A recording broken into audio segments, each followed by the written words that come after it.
देखो मैथ्स में अपन पढ़ते हैं आज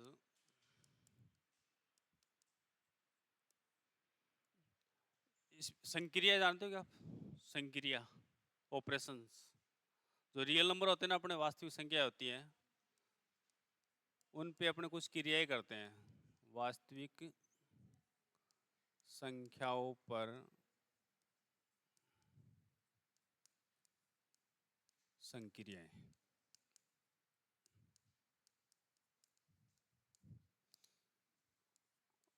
ऑपरेशंस ऑन रियल नंबर्स।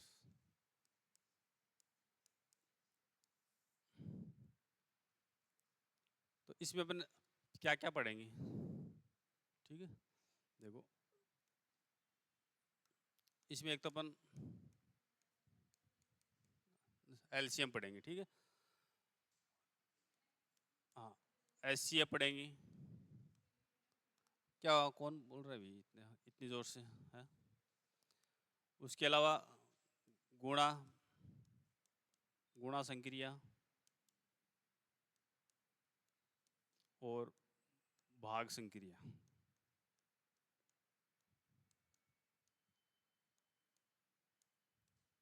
इतनी चीज इसमें अपन पढ़ेंगे। एलसीएम पढ़ेंगे, एलसीएम आता ना सभी को, एचसी भी आता होगा, भाग भी आता है, गुणा भी आता है, फिर भी अपन पढ़ेंगे, ठीक है? इसको नोट कर लो। देखो इसमें अपन क्या क्या पढ़ने वाले हैं। एलसीएम, एचसीएफ, गुणा संक्रिया और भाग संक्रिया, ये चार नाम यहाँ पे लिखे हैं। ये चारों अपन जब भी याद करते हैं, हमें क्या आना जरूरी है? जो टेबल होती है पहाड़े वो आने जरूरी है या नहीं है? या बिना पहाड़े के अपन कर लेंगे? नहीं कर पाएंगे ना। और इसके लिए अपने कुछ नियम है, भाग के नियम बोलते हैं उसको, भाज्यता के नियम, की कौन सी संख्या में 2 का भाग जाएगा या 3 का जाएगा या 5 का जाएगा, 4 का जाएगा, वो अपने को पता होना जरूरी है। तो ठीक है, ये नोट कर लिया गया। उसके बाद देखो इसमें हेडिंग लगाओ आप, देखो भाज्यता के नियम।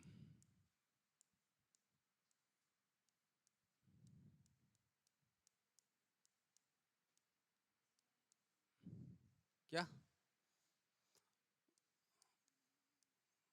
रूल्स ऑफ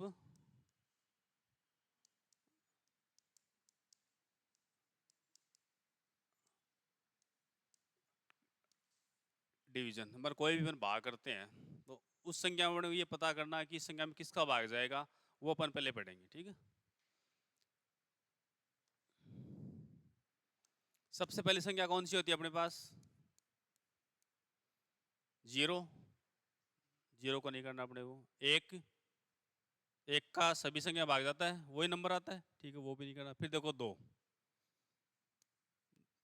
दो से भाजकता का नियम।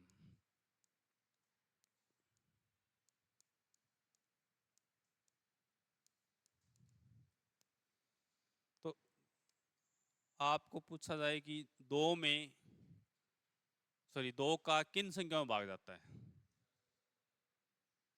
क्या बताओगे आप? कि कोई भी नंबर जिसका जो इकाई अंक होता है, यूनिट डिजिट, वो क्या होना चाहिए अपने पास? जीरो, दो, चार, छः या आठ में से कोई एक होना जरूरी है। सभी होना जरूरी है, कोई एक होगा तो उसमें क्या जाएगा? दो का भाग पूरा पूरा जाएगा। तो लिखो,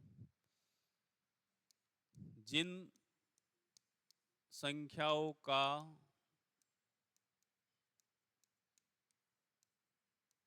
इकाई अंक, जिसको अपन क्या बोलते हैं? यूनिट डिजिट बोलते हैं, इकाई अंक एक सम अंक या संख्या,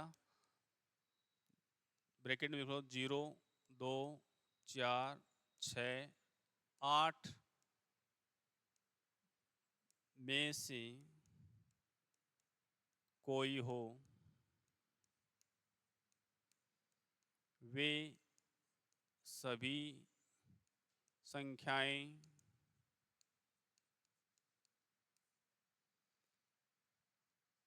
दो से विभाजित होगी। मतलब कोई भी संख्या जिसका लास्ट वाला अंक, इकाई अंक लास्ट का होता है, लास्ट वाला अंक क्या हो, 0 हो, 2 हो, 4 हो, 6 या 8 हो, तो तब उसमें क्या होगा, 2 का भाग पूरा पूरा जाएगा। जैसे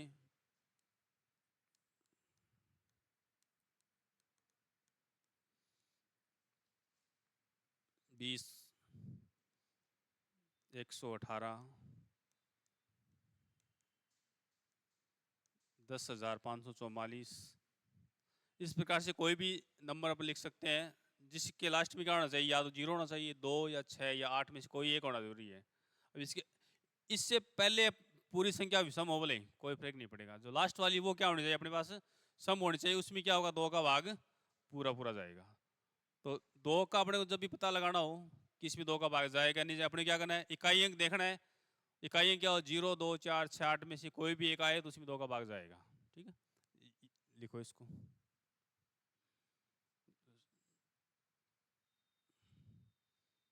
क्योंकि जब अपन एलसीएम निकालते हैं या फैक्टर करते हैं तब अपने यहाँ दिक्कत होती है कि इसमें 2 का तो अपने को पता लग जाता है, 3 का, फिर 7 का जाएगा नहीं जाएगा, 11 का जाएगा नहीं जाएगा, इसलिए अपन पहले इसको पढ़ेंगे। ठीक है,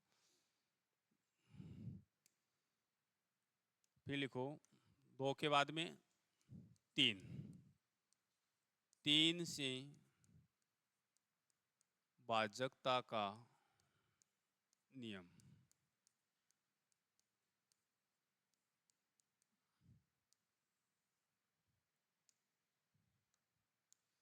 तो 3 का कैसे पता लगता है अपने को, कोई भी मान लो अपने पास संख्या दी गई है और इसमें जितने डिजिट है उन सभी को अपन जोड़ते हैं, और जोड़ने के बाद में अपन देखते हैं कि उस जोड़ में यदि 3 का भाग पूरा पूरा जाता है तो उस पूरी संख्या में क्या होगा, 3 का भाग पूरा पूरा जाएगा। लिखो, यदि किसी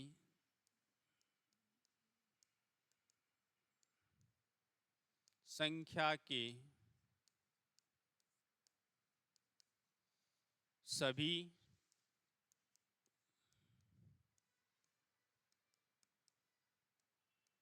अंकों का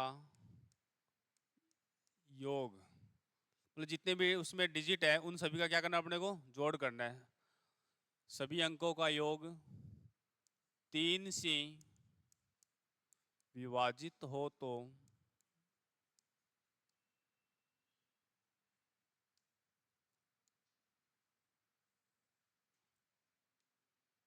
3 से विभाजित हो तो वह संख्या भी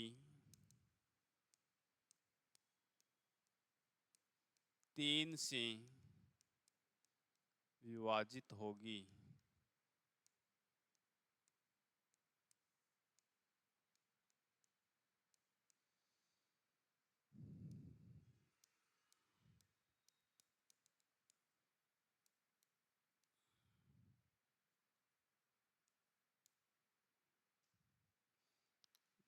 मान लो ये संख्या अपने पास क्या है, 10,245 है। अब इसमें अपने को ये पता करना है कि इसमें 3 का भाग जाएगा नहीं जाएगा। अपन भाग दे के देखेंगे तो अपने को ज़्यादा टाइम लगेगा, तो अपन क्या करेंगे, उसके जो डिजिट्स हैं कौन कौन से हैं, देखो 1, 0, 2, फिर 4, फिर 5। अब इनको जोड़ो, देखो क्या आता है, 4, 5, 9, 2, 11, 11, 1, 12। अब देखो इस 12 में 3 का भाग जाता है क्या, 12 में 3 का भाग जाता है 4 बार। तो अपन क्या कह सकते हैं कि ये जो संख्या है 10,245, इसमें भी 3 का क्या होगा, भाग पूरा पूरा जाएगा। कोई भी संख्या है उसका यदि अपने को पता लगाना है कि उसमें 3 का भाग जाएगा नहीं जाएगा, अपने क्या करना है, उसके सभी अंकों को जोड़ना है, जोड़ के देखना है, यदि उसमें 3 का भाग जाता है तो उसमें भी क्या होगा, 3 का भाग पूरा पूरा जाएगा। उसके बाद में एक संख्या और लिख लो, देखो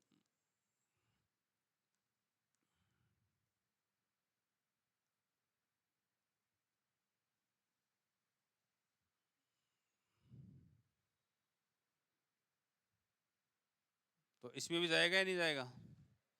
अपने का सीधा सा फंडा याद रखना है कि जो भी संख्या दी गई है उसके अंकों को जोड़ना है, जोड़ में 3 का भाग देना है, जाता है तो उस संख्या में जाएगा, नहीं जाता है तो नहीं जाएगा। बस बताओ किसको नहीं आया समझ में, सभी को आ गया समझ में।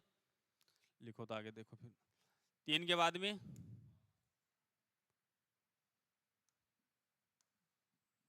3 के बाद में लिखा थे 5 का, 4 का, जैसे अपने 4 का भाग देना नहीं है, ठीक है। कब? जब अपन फैक्टर करते हैं।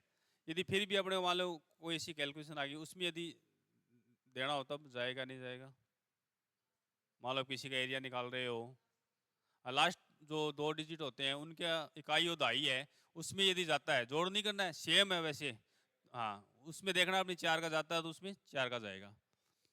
फिर अपन लिखा है 5 का, देखो 4 का लिखाऊं क्या? फैक्टर में ये काम नहीं आएंगे। फैक्टर हमेशा किस संख्या से होते हैं? जो आप एलसीएम एचसीएफ निकालते हो तब आप कौन सी संख्या का भाग देते हो? 2 3 5, मतलब उसको बोलते क्या अपन? प्राइम नंबर का ही भाग देते हैं, मतलब अभाज्य संख्या होती है उनका ही अपन भाग देते हैं। 5 से भाजकता का नियम।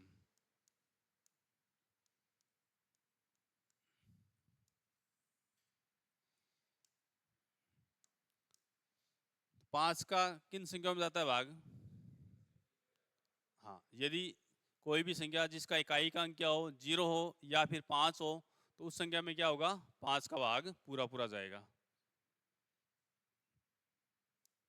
जिन संख्याओं का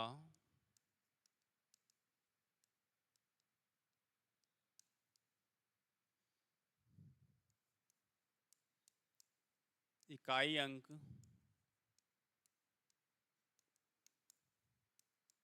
0 हो, उन संख्याओं में 0 या भी लिखना, 5 भी लिखना ना, 0 या 5 हो, उन सभी संख्याओं में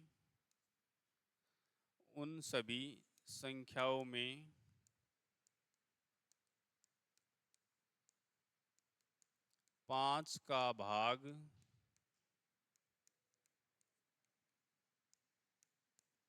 पूरा पूरा जाता है। या ये बोल सकते हैं कि वो संख्या क्या होगी? 5 से विभाजित होगी। यदि कोई भी अपने पास नंबर है, उसका लास्ट का जो अंक है वो क्या है? 0 है या फिर क्या है? 5 है, तो उसमें क्या होगा? 5 का भाग पूरा पूरा जाएगा।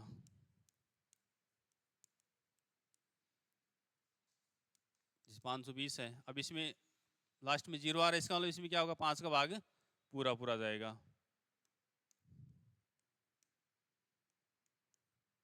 इसका इकाई अंक क्या आ गया अपने पास? 5 आ गया, इसमें भी क्या होगा? 5 का भाग पूरा पूरा जाएगा। लिखो इनको, देखो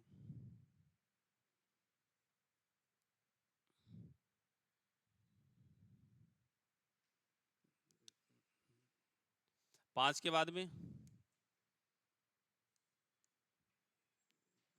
6 में किसका जाता है? सॉरी, 6 का किन संख्याओं में जाता है?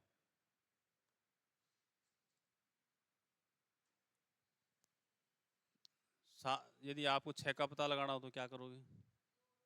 हाँ, जिन संख्याओं में 2 का भी जाता है और 3 का भी जाता है, वो उन सभी संख्याओं में क्या होता है? 6 का भाग जाता है।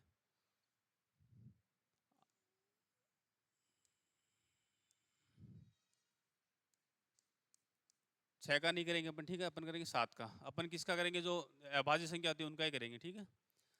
5 की बात क्या आती है? 7। 7 से भाजकता का नियम।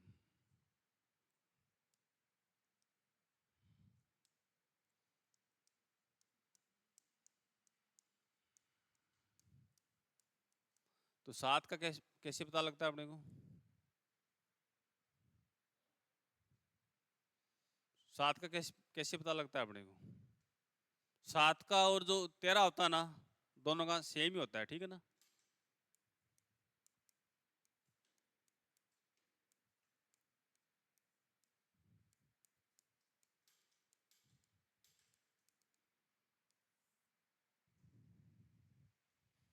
देखो 7 और जो 13 होती है, दोनों का नियम क्या होता है? समान होता है।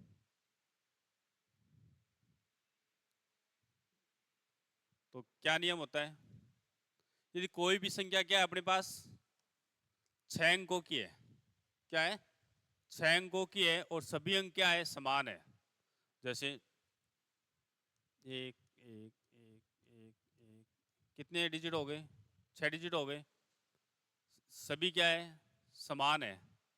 तो अब इसमें देखो 7 का भाग जाता है क्या, कॉपी में देख के देखो एक बार आप, 7 का और 13 का जाता है क्या, अपनी अपनी कॉपी में दो सभी।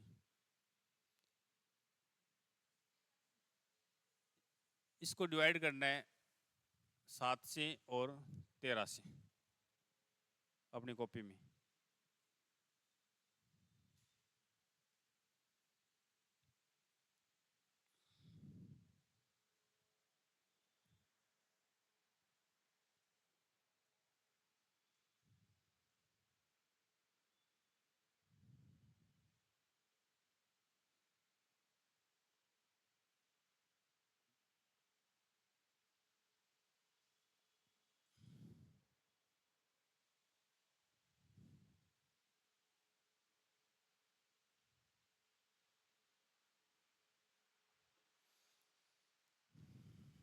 देखो इसमें 7 का और 13 का भाग पूरा पूरा जा रहा है क्या,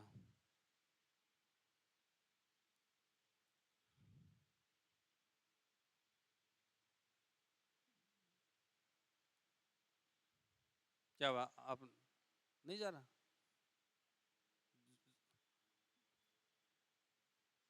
जाना चाहिए। 13 का भी दो, 7 का जा रहा है ना, 13 का भी दो फिर।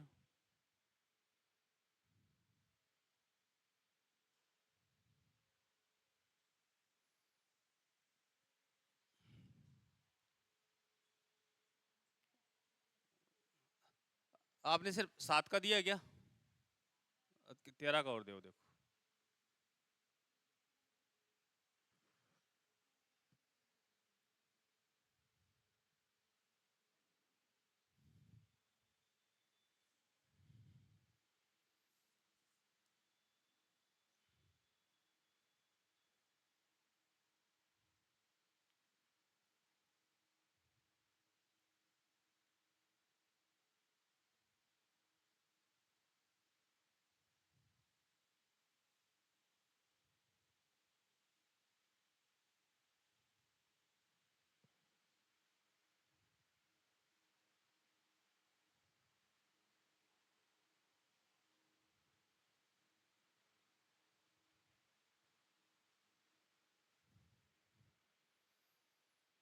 क्या बात, 13 का नहीं गया क्या,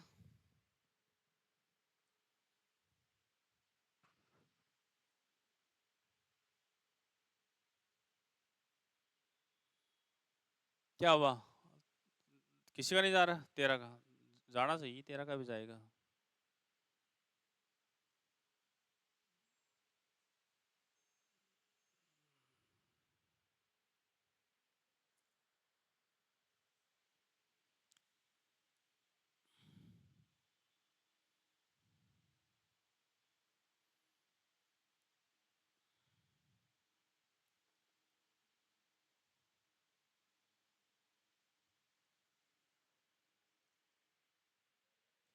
जा रहा ना, हाँ तो आपको क्या याद रखना है कि कोई भी संख्या 6 अंकों की है, उसमें सभी अंक क्या है समान है, तो उस संख्या में 7 का और 13 का भाग पूरा पूरा जाएगा।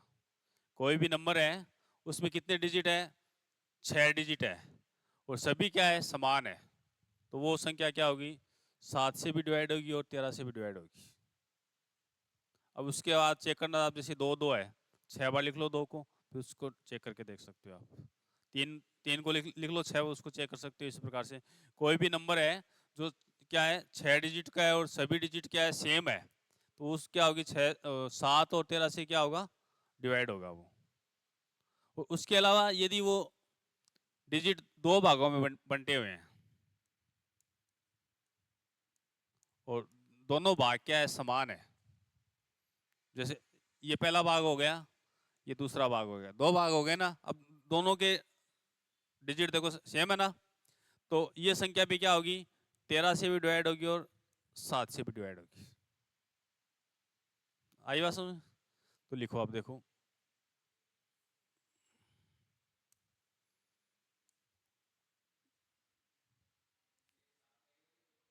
है। हाँ, 2 गुणा करके उसको माइनस करते जाओ। हाँ हाँ, बची हुई संख्या से माइनस, हाँ वो भी है।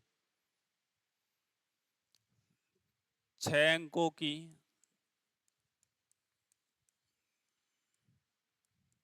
कोई भी संख्या जिसमें सभी 6 सभी 6 अंक समान हो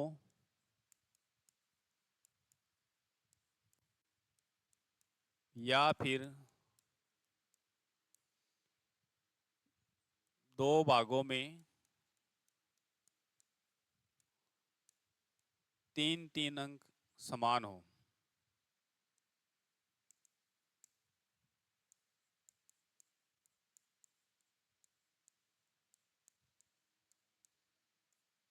तो वह संख्या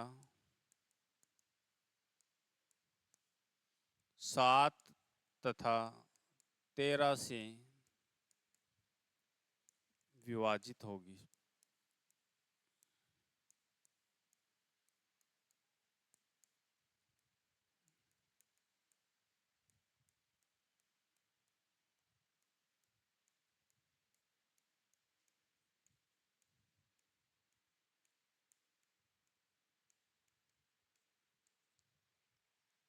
लिखो इसको देखो।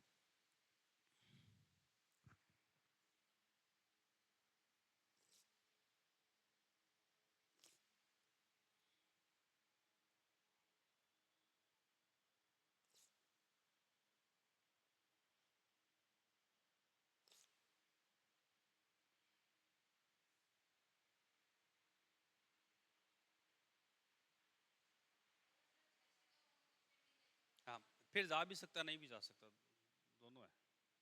फिर अपने को भाग दे के देखना पड़ेगा।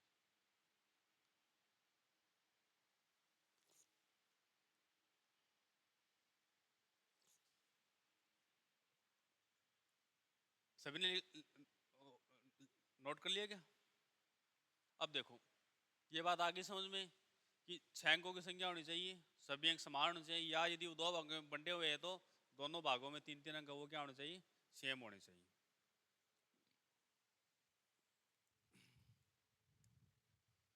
उसके बाद संख्या लिखो देखो, 13, 61, 0, 52। इसमें आप 11 का भाग दो। देखो 11 का भाग किससे डिवाइड करना है? 11 से डिवाइड करना है।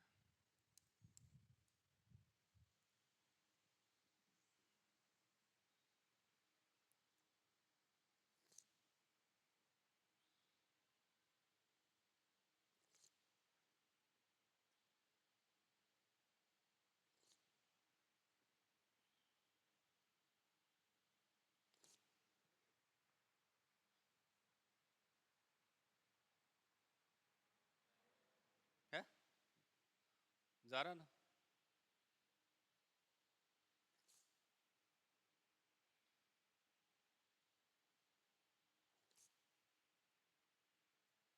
जा रहा है, सभी का जा रहा है क्या?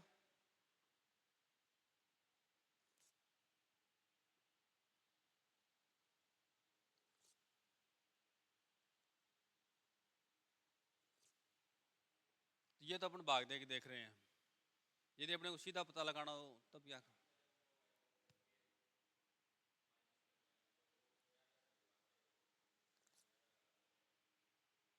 मतलब इसके जो पीछे करेंगे वह करो, देखो।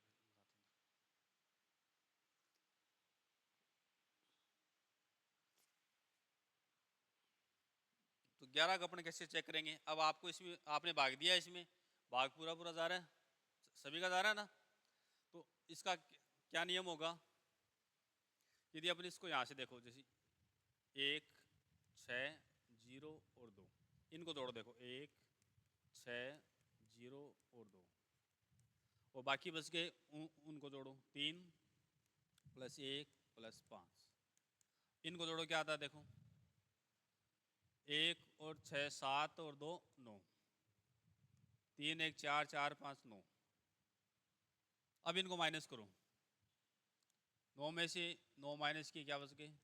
0। या ऐसी संख्या बचती है जो 11 का गुणज हो, मतलब उसमें 11 का भाग पूरा पूरा जाता हो। तो उन सभी संख्याओं में क्या होता है? 11 का भाग पूरा पूरा जाता है। तो अपन इसको कैसे बताएंगे कि कोई भी नंबर है उसके सम स्थानों और विषम स्थानों पे लिखे हुए अंकों का योग, सॉरी, अंकों का अंतर यदि क्या हो? 0 हो, या क्या हो? 11 का गुणज हो, तो वो संख्या क्या होती है? 11 से विभाजित होती है।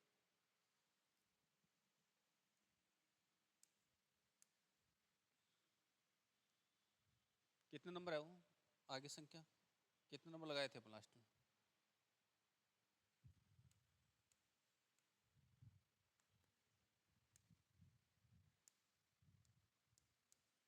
11 से भाजकता का नियम।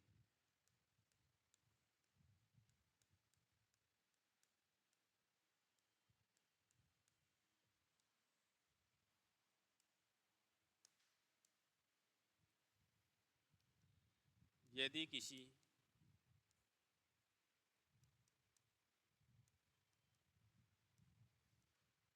संख्या के सम स्थानों पर लिखे गए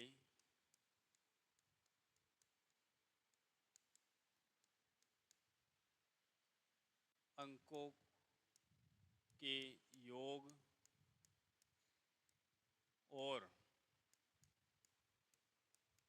विषम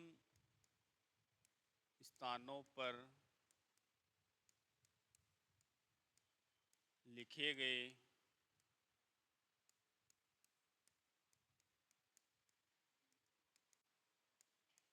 अंकों के योग का अंतर 0 या 11 का गुणज है तो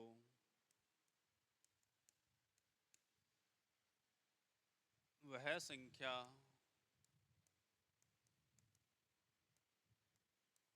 11 से पूर्णतः विभाजित होगी।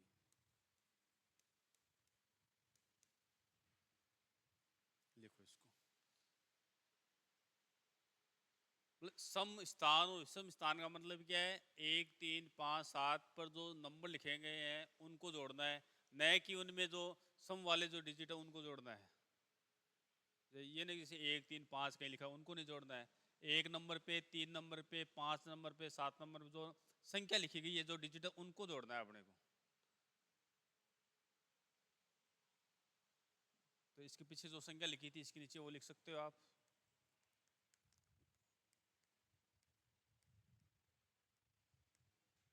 कितने थे? ये थी क्या वो संख्या? उसके अलावा और भी कोई संख्या जिनके सम स्थान और विषम स्थान पर लिखे हुए अंकों का योग क्या होता है? 0 या 11 गुणा तो वो क्या होती है अपने पास? कितना?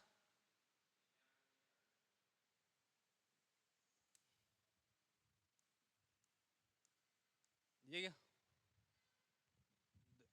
ये लिखो पहले, देखो लिखो जिसने नहीं लिखा है वो लिखो। उसके बाद उसको आप भाग दे के देख सकते हो। पहले जो आपको नियम लिखाया है उसमें प्लस करके उसको माइनस करो, फिर यदि 0 बच रहा है या 11 का गुणज बच रहा है तो भी जाएगा, और भाग दे के आप चेक भी कर सकते हो। दोनों चीज़ आपके पास।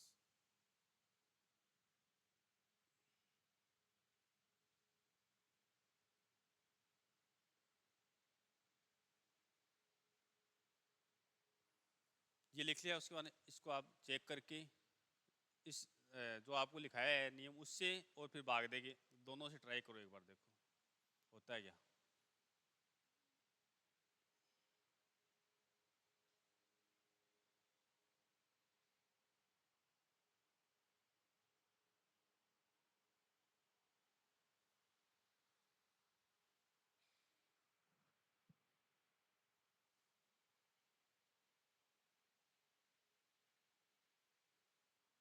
देखो इसमें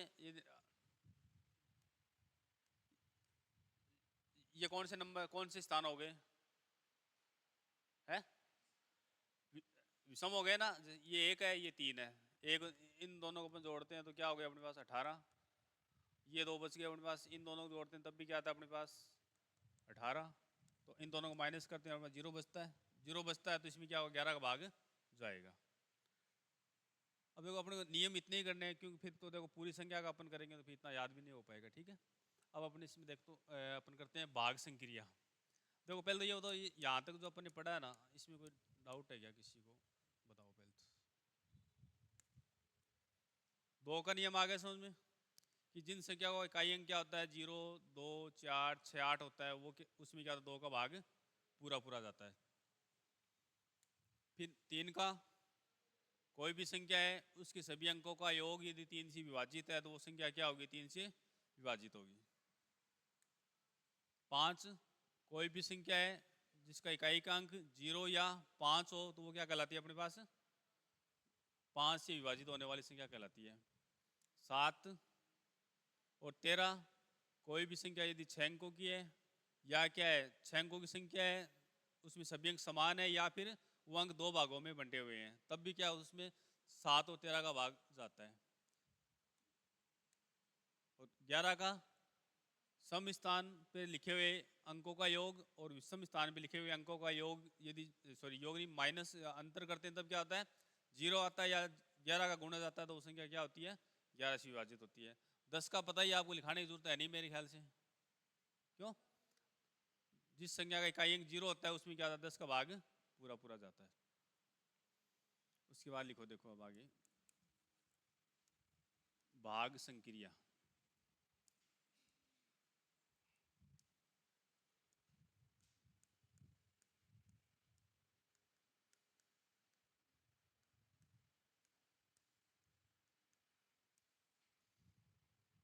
भाग संक्रिया का मतलब अपन भाग देते हैं, अपन किसी भी संख्या में भाग देते हैं तो जब हम भाग करते हैं अपने पास कुल कितने पार्ट्स होते हैं उसके।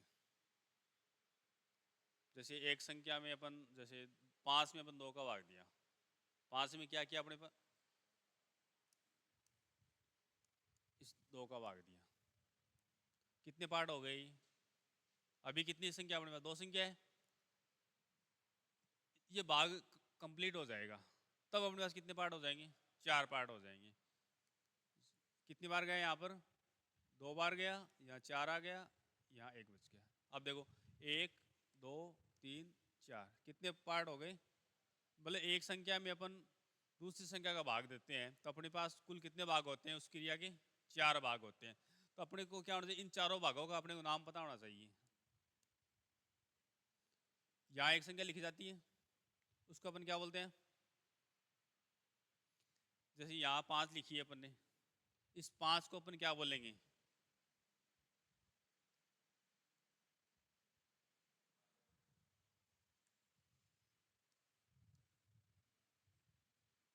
कोई भी संख्या में भाग देते हैं वो संख्या यहाँ लिखी जाती है नहीं लिखी जाती है? लिखी जाती है। तो उस संख्या कोई नाम होता है,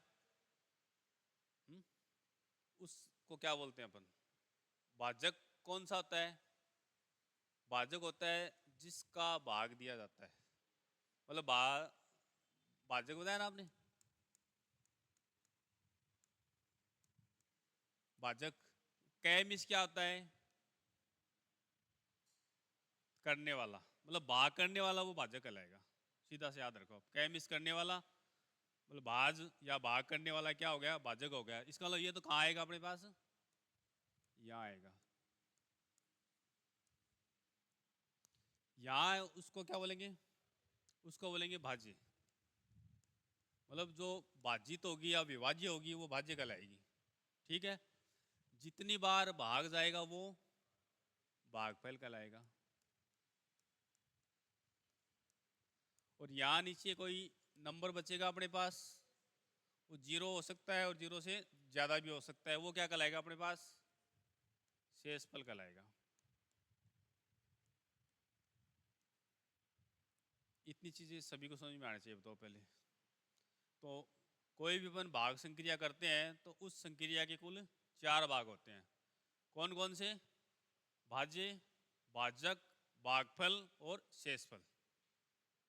लिखो इसको। पहले तो ये लगाओ, हेडिंग लगाओ भाग संक्रिया।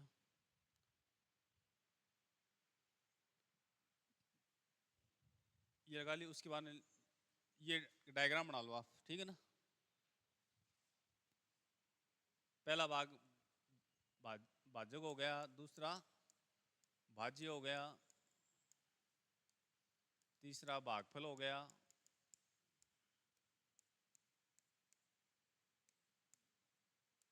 और चौथा शेषफल हो गया।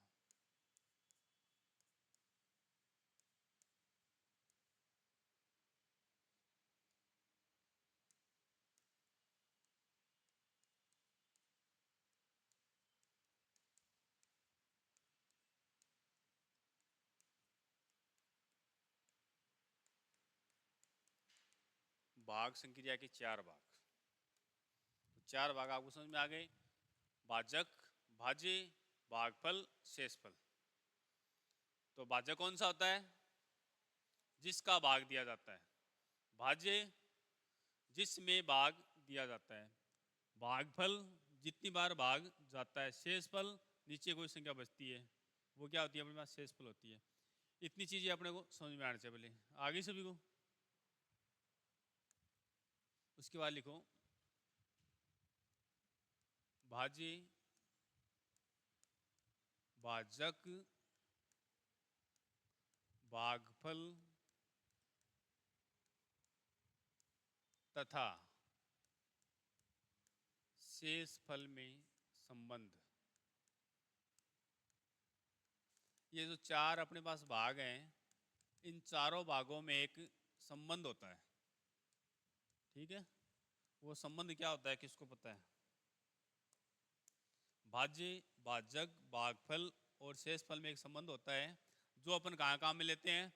जब अपने को ये चेक करना होता है कि अपने जो भाग किया है वो सही है गलत है। हाँ, जैसे अपन किसी भी संख्या में भाग देते हैं, जिस संख्या का भाग दिया जाता है उसको अपन क्या बोलते हैं? भाग दिया जाता है उसको। जिस संख्या का भाग दिया जाता है भाजक कहलाती है वो। उसको यदि अपन जितनी बार भाग गया उसको अपन क्या बोलेंगे? भागफल। उससे गुणा कर दिया जाता है। मतलब जिस संख्या का भाग दिया जाता है और भाग जितनी बार गया है उस संख्या को उससे गुणा कर दिया जाता है, और उसमें जितना शेषफल बचता है उसको जोड़ देते हैं। मतलब जो गुणनफल मिलता है किसका? भाजक और भागफल का, उसमें अपन शेषफल को जोड़ते हैं तो वो अपने पास किसके बराबर होता है? भाज्य के बराबर होता है। ये इनमें क्या होता है? एक संबंध होता है, रिलेशन होता है। भाज्य, भाजक और भागफल। अपन इसको ये बोल सकते हैं कि भाज्य बराबर भाजक इंटू भागफल प्लस शेषफल। मतलब जब भी अपन भाग देने वाली संख्या को जितनी बार भाग है उस संख्या से गुणा करते हैं और उसमें शेषफल जोड़ दें तो अपने को वही संख्या प्राप्त होगी जिस संख्या में अपने क्या किया था? भाग दिया था। यदि वो संख्या नहीं मिलती अपने तो अपना भाग क्या होगा? गलत होगा। ठीक है, लिखो इसको। देखो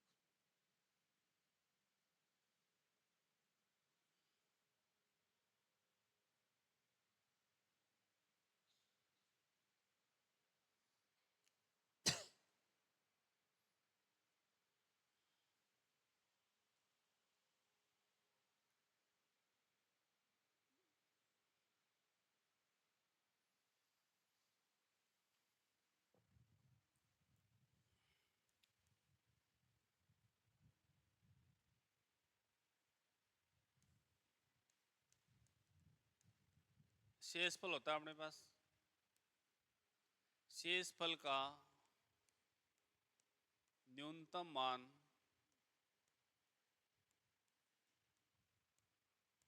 क्या हो सकता है?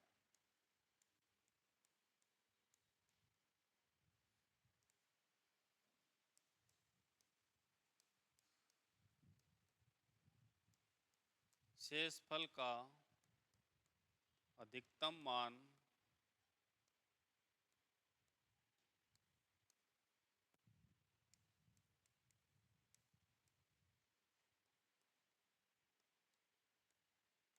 क्या होगा? ये आपके सामने दो क्वेश्चन है, देखो।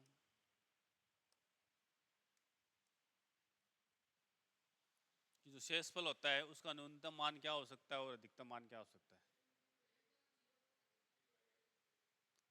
न्यूनतम में तो क्या होगा, जीरो होगा। कि जीरो से कम शेषफल नहीं आ सकता, माइनस भी नहीं आ सकता, नहीं आ सकता ना।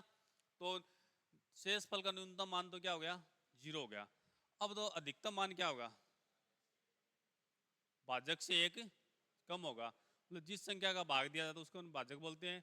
उस संख्या से एक क्या हो सकता है, कम हो सकता है शेषफल का मान। मतलब भाजक माइनस एक, ये अपने पास क्या होगा, शेषफल का अधिकतम मान होगा। ये चीज किसको नहीं समझ में आई, भाजक माइनस एक वाली बात किसको नहीं समझ में आई। सभी को आ रही है क्या, आपको आ रही है क्या, आ गई सभी को। तो मतलब न्यूनतम मान तो क्या होगा, जीरो होगा। अधिकतम मान भाजक से एक कम हो सकता है। इसका मतलब ये है कि अपन यदि 5 का भाग देते हैं तो अधिकतम शेषफल क्या बच सकता है, 4 बच सकता है। जब 8 का भाग देते हो तो अधिकतम शेषफल क्या बच सकता है, 8 का देते हैं तो 7 बच सकता है, 10 का देते हैं तो 9 बच सकता है। उसके बाद लिखो, देखो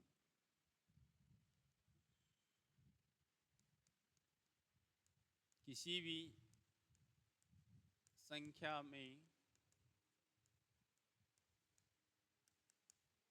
एक का भाग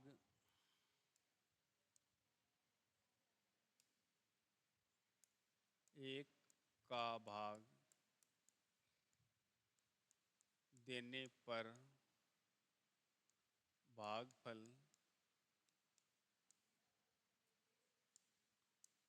क्या मिलता है, बताओ।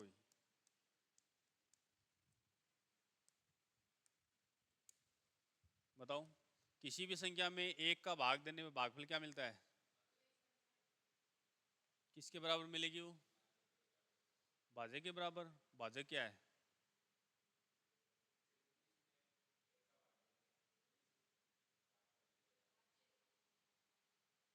भाजक क्या है यहाँ पर इस क्वेश्चन में, भाजक का मान कितना है, भाजक का मान एक ही है, तो एक थोड़ी मिलेगा अपने को। मतलब जिस संख्या में भाग दिया जाएगा वही संख्या मिलेगी अपने को, तो क्या होगा, भाज्य के बराबर।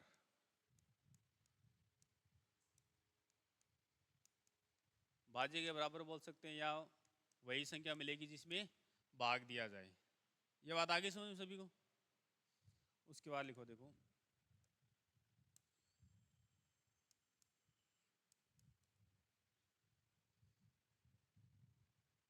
किसी भी संख्या में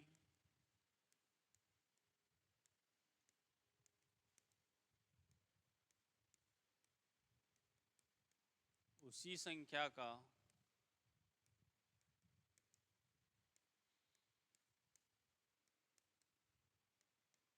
भाग देने पर भागफल के रूप में क्या प्राप्त होगा, क्या होगा, एक होगा। तो कोई भी संख्या है उसी में उसी का भाग देते हैं तो अपने पास भागफल क्या मिलता है, एक मिलता है। 5 में 5 का भाग दिया एक, 10 में 10 का दिया एक, 100 में 100 का दिया एक। लिखो इसको, देखो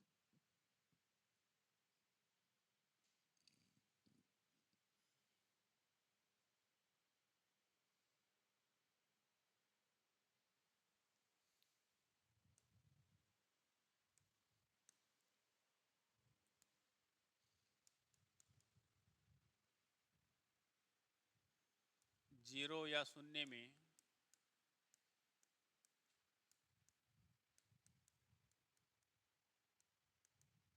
किसी भी संख्या का भाग देने पर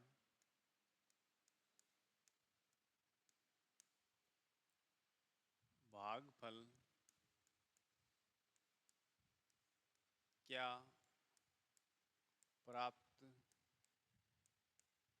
होता है।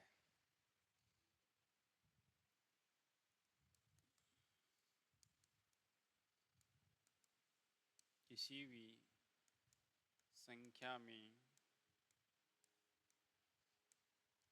शून्य या जीरो का भाग देने पर भागफल क्या मिलता है। ये दो क्वेश्चन आपके पास देखो।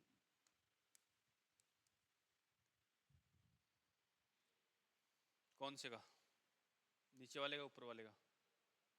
बताओ भाई, सभी इनकी बात से सहमत हो गया?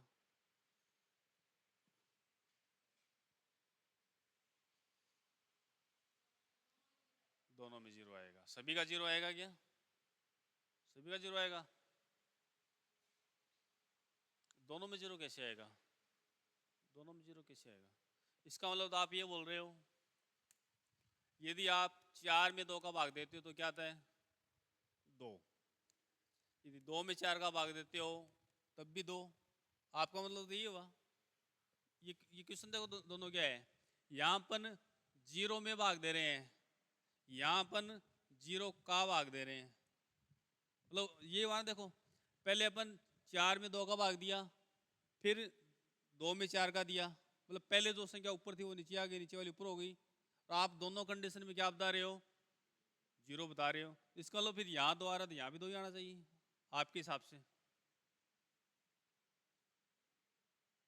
आपको परिमेय संख्या बताई थी क्या? उसमें क्या बताया था? जो संख्या पी बटा क्यू के रूप में लिखी जाती है, जहाँ पी और क्यू पूर्णांक संख्या होती है, लेकिन क्यू का मान कभी जीरो नहीं होता। और क्यों नहीं होता? कल बताया था ना, क्यों नहीं होता है क्यू का मान? वो एक अपरिभाषित संख्या होती है। तो जब जीरो का अपन भाग देंगे तो अपने पास क्या मिलेगा? वो यही तो बात है ना, नीचे जीरो होने का मतलब क्या है? जीरो का भाग, मतलब पी बटा क्यू। इसका मतलब यहाँ अपन जीरो है, नीचे वाली संख्या का भाग लगता है, हमेशा लगता है ना। और इसने क्या बोल दिया कि क्यू का मान जीरो नहीं होगा। और क्यों नहीं होगा? कि उसका मान क्या आता है अपने पास? इन्फिनिटी आता है, अनंत आता है। तो इसका मान क्या आएगा अपने पास? इन्फिनिटी आएगा, जिसको अपन क्या बोलते हैं? अनंत बोलते हैं। तो जीरो का भाग देते हैं किसी भी संख्या में तब उसका मान क्या आता है? इन्फिनिटी आता है। और जीरो में भाग देते हैं तब अपने पास क्या आता है? जीरो आता है। किया था जैसे 0/1, 0/2, 0/3 किया था या नहीं किया था? तो तब यहाँ आंसर अपना क्या आया था? जीरो आया था। तो मतलब जीरो में भाग देते हैं तो जीरो आएगा, जीरो का भाग देते हैं तो अनंत आएगा, इन्फिनिटी। ठीक है, बाकी कल करेंगे।